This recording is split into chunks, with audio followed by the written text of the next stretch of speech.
इस बात को ध्यान से सुनना, ये बहुत गूढ़ बात है और थोड़ी सी सेंसिटिव भी है।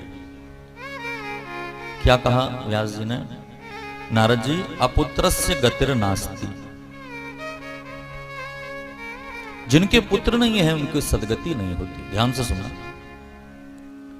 अब इसका मतलब समझो। ऐसी बात नहीं है कि जिनके पुत्र नहीं है उनकी क्या सदगति नहीं होगी। सीधा सीधा यदि उठाओगे पुराणों को और पढ़ लोगे तो चक्कर में पड़ जाओगे कि जैसे यहां।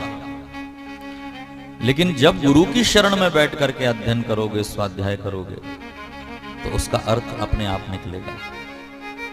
व्यास जी कह रहे हैं जिसको पुत्र नहीं है उसकी गति नहीं होती।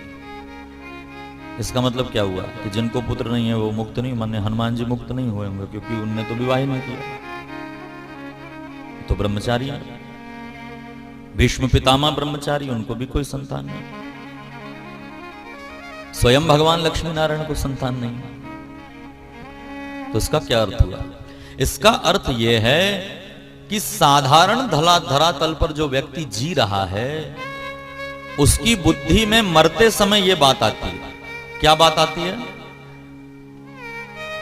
मरता हुआ आदमी ये विचार करता है कि मैंने मेहनत कर करके धनम में विपुलम, इतना बड़ा धन इकट्ठा किया, इतना बड़ा महल बनाया, इतना पैसा इकट्ठा किया, मेरे बाद इसका उपभोग कौन करेगा?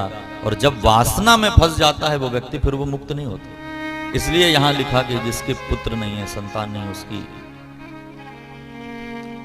दुर्गति होती है। लेकिन व्यक्ति साधना करके जब ऊपर उठ जाता है, वो जान जाता है कि शरीर से संबंध यहीं छूटना है, आत्मा से ही परमात्मा का सच्चा संबंध है, वो जीते जी मुक्त हो गया। फिर उसको पुत्र हो न हो,